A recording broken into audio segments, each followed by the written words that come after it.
نحمده ونصلي على رسوله الكريم اما بعد فاعوذ باللہ من الشیطان الرجیم بسم اللہ الرحمن الرحیم۔ خواتین و حضرات، سیرت النبی کتاب سے شہادت کا رتبہ موضوع لے کر آپ سب کی خدمت میں حاضر ہوں۔ السلام علیکم۔ خواتین و حضرات، غزوہ احد میں مسلمانوں کی شہادت ہر گھر ماتم کدھا تھا، ہر ایک کا دل نہایت غمگین اور غمزدہ تھا۔ تقریباً مدینہ کے ہر گھر میں شہادت ہوئی۔ نبی پاک صلی اللہ علیہ وآلہ وسلم بہت غمگین تھے، خاص طور پر حضرت حمزہ کی شہادت کا واقعہ لے کر، اور جو ان کی نعش مبارک کے ساتھ کیا گیا اس کو لے کر بہت دکھی تھے۔ آپ صلی اللہ علیہ وآلہ وسلم نے غزوہ احد کے شہداء کے بارے میں فرمایا، میں ان سب کا گواہ ہوں، جو زخم بھی کسی کو اللہ تعالیٰ کے راستے میں لگا ہے، اللہ تعالیٰ قیامت کے دن اس زخم کو دوبارہ اسی حالت میں پیدا فرمائیں گے کہ اس کا رنگ خون کے رنگ کا سا ہوگا اور اس کی خوشبو مشک جیسی ہوگی۔ اب سیکھنے کی بات یہ ہے کہ ہم جیسے کم عقل دنیا میں ہونے والی شہادتیں اور ان لوگوں کی اللہ کی راہ میں قربانیاں دیکھ کر، لیکن اگر اسی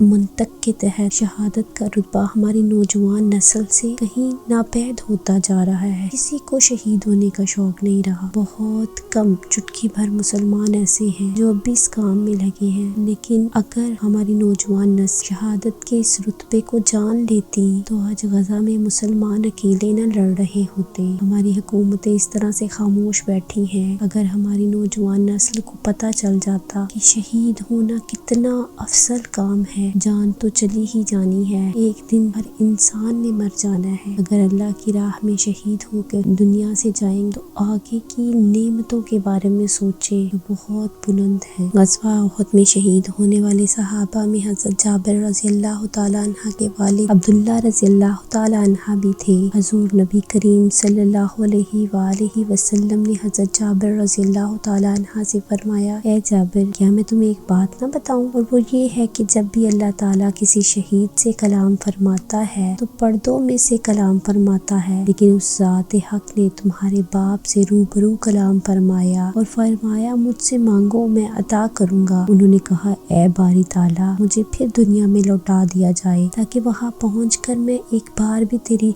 پھر تیری راہ میں قتل ہو سکوں۔ اس پر اللہ تعالیٰ نے فرمایا، یہ میری عادت کے خلاف ہے کہ مردوں کو دوبارہ دنیا میں لوٹاؤں۔ انہوں نے عرض کیا، پروردگار، جو لوگ میرے پیچھے دنیا میں باقی ہیں ان تک یہ بات پہنچا دے کہ یہاں شہداء کو کیسے کیسے انعامات سے نوازا جاتا ہے۔ اس پر اللہ تعالیٰ نے یہ آیت نازل فرمائی، اور اے مخاطب، جو لوگ اللہ کی راہ میں قتل کیے گئے ہیں انہیں مردہ مت خیال کرو، لیکن وہ لوگ زندہ ہیں اور اپنے پروردگار کے مقرب ہیں، انہیں رزق بھی ملتا ہے۔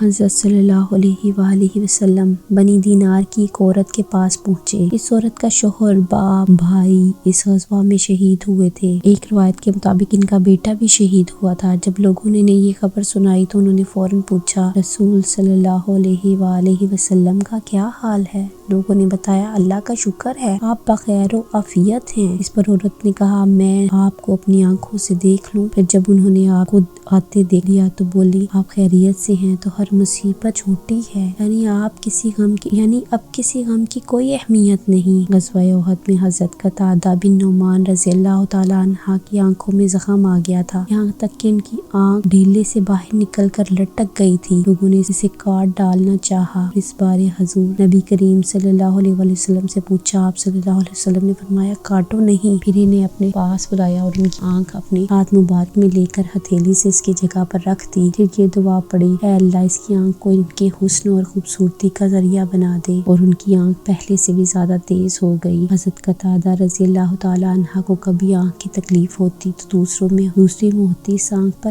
کسی تکلیف کا کوئی اثر نہ ہوتا۔ ایک اور صحابی کی گردن میں ایک تیر آ کر پیوست ہو گیا، وہ فوراً رسول صلی اللہ علیہ وآلہ وسلم کی خدمت میں حاضر ہوئے۔ آپ صلی اللہ علیہ وآلہ وسلم نے ان کے زخم پر اپنا لعاب دہن لگایا، زخم فوراً ٹھیک ہو گیا۔ حضرت موسیٰ بن عمیر رضی اللہ تعالیٰ عنہ کا ہاتھ کٹ گیا تو انہوں نے جھنڈا بائیں ہاتھ میں پکڑ لیا، جب وہ بھی پٹ گیا تو دونوں کٹے ہوئے بازوؤں سے جھنڈے کو تھام لیا۔ اس وقت وہ آیت تلاوت کر رہے تھے، اور محمد صلی اللہ علیہ علیہ وآلہ وسلم کے رسول ہی تو ہیں، اس سے پہلے اور بھی بہت رسول گزر چکے ہیں۔ جب انہوں نے جنگ کے دوران کسی کو یہ کہتے سنا کہ محمد صلی اللہ علیہ وآلہ وسلم قتل کر دیے گئے ہیں تو خود بخود ان کی زبان سے یہ الفاظ جاری ہو گئے۔ اس کے بعد جب حضرت موسم بن عمیر بھی شہید ہو گئے، حضرت غرض جنگ ختم ہوئی اور شہداء کو دفن کرنے کے بعد حضور اکرم صلی اللہ علیہ وسلم مدینہ کی طرف روانہ ہو گئے۔ آپ نے اس وقت شہداء کی اور ان کے عزیزوں کے لیے یہ دعا فرمائی، اے اللہ ان کے دلوں سے رنج اور غم کو مٹا دے اور ان کی مصیبتوں کو دور فرما دے اور شہیدوں کی جانشینوں ان کا بہترین جانشین بنا دے۔